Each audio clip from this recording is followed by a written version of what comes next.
السلام علیکم ورحمۃ اللہ وبرکاتہ۔ ہیکل سلیمانی کیا ہے اور اسے کیوں تعمیر کیا گیا؟ بیت المقدس تین مذاہب کی مقدس جگہ، مسلمانوں کا قبلہ اول، عیسائیوں کے لیے یسوع کی جائے ولادت، یہودیوں کے لیے ہیکل سلیمان۔ شروع کرتے ہیں حضرت ابراہیم علیہ السلام سے، جن کے دو بیٹے تھے، اسماعیل اور اسحاق۔ اسحاق علیہ السلام کے بیٹے تھے حضرت یعقوب۔ یہیں سے کہانی شروع ہوتی ہے اسرائیل کی۔ اسرائیل یعنی اللہ کا بندہ، اور یہ لقب حضرت یعقوب علیہ السلام کو دیا گیا۔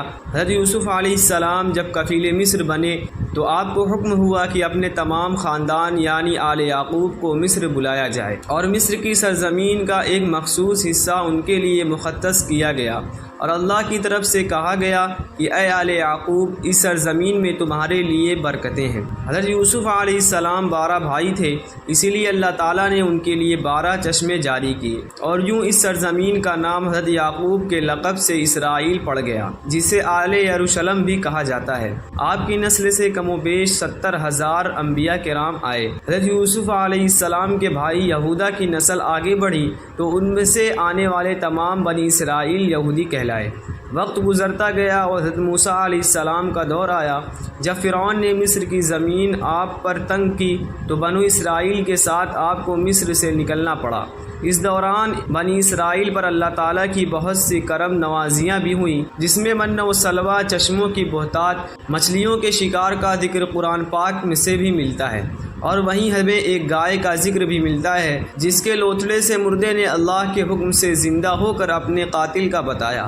اس گائے کی نشانیاں اللہ تعالیٰ نے قرآن پاک میں بیان فرمائی، جو کہ ایک سرخ مائل رنگت کی گائے تھی، اور ایسی گائے آج بھی یہودیوں کے نزدیک مقدس مانی جاتی ہے۔ حضرت موسیٰ علیہ السلام کے بعد دیگر نبی آئے۔ اس دوران میں حضرت موسیٰ علیہ السلام اور ان کے دور کی کچھ باقیات، تورات، من و سلوہ کا کچھ حصہ بنی اسرائیل نے ایک صندوق میں محفوظ کر لیا۔ یہ اللہ کی طرف حضرت آدم کو دیا گیا۔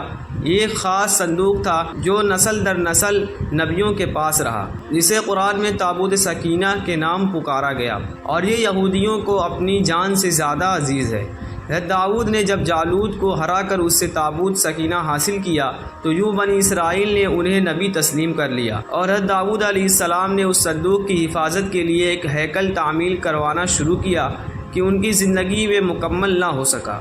ان کے بیٹے حضرت سلیمان علیہ السلام نے جنوں کی مدد سے اس کو مکمل کروایا، اور اسی دوران میں آپ کی بھی وفات ہو گئی۔ اسی وجہ سے اسے ہیکل سلیمانی کہا جاتا ہے۔ بعد ازاں بابل کے بادشاہ بخت نصر نے اسرائیل پر حملہ کیا اور ہیکل سلیمانی کو بھی گرا دیا، اور تابوت سکینہ بھی اپنے ساتھ لے گیا۔ سپرس دی گریٹ نے دوبارہ یہ شہر حاصل کیا، یہودیوں کو دوبارہ یہاں آباد کیا، اور تابوت سکینہ کو بھی واپس لایا گیا۔ ہیکل سلیمانی ایک دفعہ پھر تعمیر کیا گیا۔ پھر وقت گزرا اور حضرت عیسیٰ علیہ السلام کی آمد ہوئی، جنہیں نعوذ باللہ یہودیوں نے دجال، ناجائز اور کیا کیا لقب دیے۔ یہاں سے یہودیوں میں سے دو الگ قومیں ہو گئی، ایک یہودی اور دوسرے عیسائی۔ یہودیوں نے سازش کر کے حضرت عیسیٰ علیہ السلام کو صلیب پر چڑھانا چاہا، اور اللہ تعالیٰ نے انہیں اپنے پاس اٹھا لیا۔ اس کے بعد یہودیوں اور عیسائیوں میں کئی چھوٹی موٹی جنگیں ہوئیں۔ پھر عیسیٰ رومی بادشاہ ٹائٹس نے اس شدت سے یروشلم پر حملہ کیا کہ اس پورے علاقے کی اینٹ سے اینٹ بجا دی، ہیکل سلیمانی کو گرا دیا، جس کی صرف ایک دیوار اس وقت اپنی اصلی حالت میں موجود ہے، جسے دیوار گریا کہا جاتا ہے، جہاں یہودی جا کر تورات کی تلاوت کرتے ہیں اور گریا و زارہ کرتے ہیں۔ تابوت سکینہ بھی نہ جانے کہاں غائب ہو گیا۔ ٹائٹس کے حملے کے بعد یہودی آخری نبی کے انتظار میں تھے، کیونکہ اللہ پاک کا ان سے وعدہ تھا کہ انہیں پھر عروج بخشا جائے گا۔ اس وعدے کا ذکر سورہ بقرہ میں بھی موجود ہے کہ اے بنی اسرائیل، ان نعمتوں کو یاد کرو جو تم پر کی گئیں، اور اپنا وعدہ پورا کرو، ایمان لاؤ تاکہ ہم بھی اپنا وعدہ پورا کریں۔ قیامت کی نشانیوں میں سے ایک نشانی یہ بھی ہے کہ ہیکل سلیمانی کی 3 دفعہ تعمیر ہوگی، جو کہ 2 دفعہ ہو چکی ہے۔ یہودی اپنے مسیحا اور آخری نبی کے انتظار میں تھے کہ ٹائٹس کے حملے کے 500 سال بعد نبی آخر الزماں کی ولادت ہوئی۔ یہاں یہودیوں کو یہ جھٹکا لگا کہ سارے نبی حضرت اسحاق کی نسل سے ہیں، تو آخری نبی حضرت اسماعیل کی نسل سے کیوں کر آ گئے، اور انہوں نے ایمان سے انکار کر دیا۔ مسلمانوں کے لیے بھی وہ انبیاء کی ہی نشانی تھی، اس لیے ہیکل سلیمانی کو بیت المقدس کا نام دیا گیا۔ اسلام کے آغاز میں یہودیوں کو قائل کروانے کی خاطر ہی بیت المقدس کی جانب منہ کر کے نماز ادا کرنے کا حکم ہوا۔ کیونکہ یہودی اسی طرف منہ کر کے عبادت کیا کرتے تھے۔ 17 ماہ بعد ہماری عبادت کا رخ بیت المقدس سے بیت اللہ کی جانب موڑ دیا گیا، کیونکہ مسلمانوں کا شروع سے قبلہ اول وہی رہا، جسے پہلے حضرت آدم علیہ السلام اور پھر حضرت ابراہیم علیہ السلام نے تعمیر کیا۔ حضرت عمر رضی اللہ عنہ کے دور حکومت میں اسرائیل یعنی یروشلم پر عیسائیوں کا قبضہ تھا۔ بیت المقدس کے ہی احاطے میں انہوں نے گرجا گھر تعمیر کیا ہوا تھا اور عین تابوت سکینہ والی جگہ وہ گند پھینکا کرتے تھے۔ یہودیوں کی نفرت میں یروشلم کی فتح کے وقت حضرت عمر رضی اللہ عنہ وہاں گئے تو عیسائیوں پر برہم ہوئے، وہاں صفائی کروا کر مسجد تعمیر کروائی اور قرآن میں موجود معراج والے واقعے کی نسبت سے اس مسجد کو اقصی نام دیا۔ یہودیوں کی دیوار گریا بھی اسی احاطے میں موجود تھی تو زائرین کی حیثیت سے انہیں بھی وہاں آنے کی اجازت دے دی گئی۔ خلافت عباسیہ تک یروشلم ایک مسلم شہر رہا۔ اس کے بعد عیسائیوں نے دوبارہ یروشلم پر حملہ کر کے اس پر قبضہ کر لیا۔ صلاح الدین ایوبی نے عیسائیوں کے خلاف 50 سے زائد جنگیں کر کے بیت المقدس دوبارہ حاصل کیا اور پھر 700 سالوں تک یہ خلافت عثمانیہ کے زیر سلطنت رہا۔ یہودیوں کو بھی دیوار گریا تک اپنے مذہبی اقدامات کی آزادی رہی اور یہودی آہستہ آہستہ پھر یروشلم میں آباد ہونا شروع ہو گئے۔ اس دوران ان میں کئی بار انہوں نے خلافت عثمانیہ کے سلطان کو پیسوں کے عوض یروشلم انہیں سونپنے کا لالچ دیا لیکن ناکام رہے۔ اور پھر دوسری جنگ عظیم میں عیسائی سپاہی ہٹلر نے چن چن کر یہودیوں کو مارا۔ قریباً 60 لاکھ کے قریب یہودیوں کا قتل عام کیا گیا اور یہ در بدر بھاگنے پر مجبور ہو گئے۔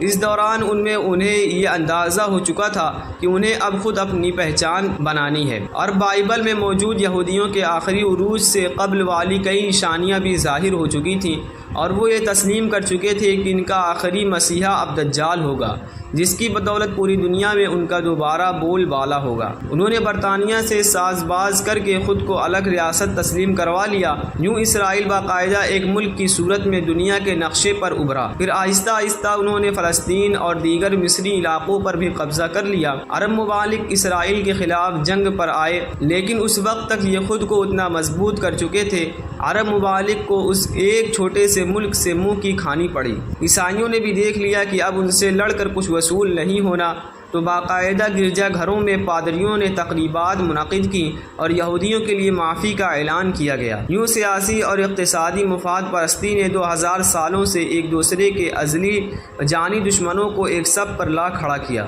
اور قرآن کی بات بھی سچ ہو گئی کہ یہود و نصارہ ایک دوسرے کے دوست ہیں۔ یہودیوں کے عقائد کے مطابق وہ ہیکل سلیمانی کی حفاظت نہیں کر پائے تو خود کو قصوروار کہتے ہیں، خود کو سزا دینے کے لیے زنجیروں اور چمڑے سے پیٹتے ہیں اور دیوار گریا کے پاس آہوزاری کرتے ہیں۔ وہ ایمان رکھتے ہیں تیسری بار انہیں پوری دنیا پر حکمرانی حاصل ہوگی، اس کے لیے انہیں مسجد اقصی کو گرانا ہوگا، جس کی تیاریاں وہ کر چکے ہیں۔ کب سے مسجد اقصی کے نیچے بارودی سرنگیں بچھا دی گئی ہیں۔ اس کے بعد ہیکل سلیمانی کی تعمیر کر کے تابوت سکینہ وہاں رکھنا ہے۔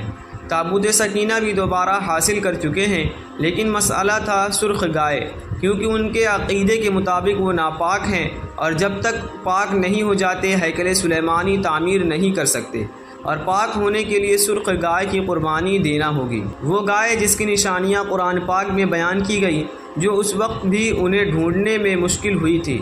اب بھی 100 سال تک وہ ایسی گائے کی تلاش کرتے رہے۔ ٹیکنالوجی کا استعمال کرتے ہوئے بچے پیدا کرنے کا کامیاب تجربہ کیا۔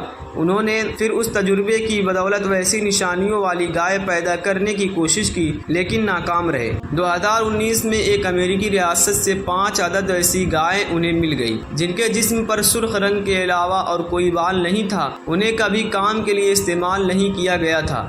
اگلی نشانی کہ اس پر کسی بیماری کا اثر نہیں ہونا چاہیے۔ پوری دنیا میں کوڈ پھیلا کر مختلف جانوروں کے ساتھ انہیں بھی ٹیسٹ کیا گیا اور ان پر اس بیماری کا کوئی اثر نہ ہوا۔ Red heifer found, mystery of red heifer, یہ گوگل میں سرچ کر کے آپ اس کے متعلق تفصیل سے پڑھ سکتے ہیں۔ الغرض قرب قیامت اور دجال کے ظہور والی تمام تیاریاں مکمل کر چکے ہیں۔ اپنی مرضی کے ڈاکٹر، انجینئر، بچے پیدا کرنا، 9D ٹیکنالوجی کی مدد سے ایک جگہ ہوتے ہوئے کئی جگہ موجود رہنا، اپنی مرضی کے موسم بنانا، جب چاہو بارش برسا دینا، چند دنوں میں پوری دنیا گھوم لینا، یہ سب دجالی نشانیاں ہیں جو آج کے دور میں کوئی مشکل کام نہیں ہے۔ ہمارے اسلام میں بتائی گئی قیامت کی نشانیوں کی انہوں نے اتنے اچھے سے تیاریاں کر لی ہیں کہ غرقت کے درخت لگا دیے جو انہیں پناہ دیں گے۔ باب لد، جس جگہ احادیث کے مطابق دجال کا عیسیٰ علیہ السلام کے ہاتھوں قتل ہونے کا ذکر موجود ہے، اس جگہ وہ دجال کے فرار کے لیے ایئرپورٹ بنا چکے ہیں۔ یہ سب تو قرب قیامت کی نشانیاں ہیں اور ہیکل سلیمانی نے بھی بن کر رہنا ہے۔ پھر اصل جنگ کیا ہے؟ اصل جنگ عقائد کی ہے۔ ہم اپنے عقائد میں اس قدر کمزور ہو چکے ہیں کہ نماز پڑھیں یا نہ پڑھیں ہمیں فرق نہیں پڑتا، اپنے بہن بھائیوں کا حق کھا کر خوشی محسوس کرتے ہیں اور فرقوں کے خرافات میں الجھے ہوئے ہیں۔ فلسطینیوں کے لیے سوائے دعا اور احتجاج کے ہم کیا کر سکتے ہیں؟ کیا ہم اپنے عقائد کے اتنے مضبوط ہیں کہ ڈالر کے بہکاوے میں نہ آئیں؟ کیا ہم یہودیوں کے مقابلے میں نکلنے والے خراسان مجاہدین کی لسٹ میں آتے ہیں یا بس سوشل میڈیا کے تماشائی ہیں؟ اگر آج دجال ظاہر ہو جائے اور توبہ کا دروازہ بند ہو جائے تو ہماری آخرت کے لیے کیا تیاریاں ہیں؟ سوچ کر جواب ضرور دیں۔ بس آج کے لیے اتنا ہی، اب اجازت چاہوں گا۔ ملتے ہیں کسی اور نئے واقعے کے ساتھ، تب تک کے لیے خدا حافظ۔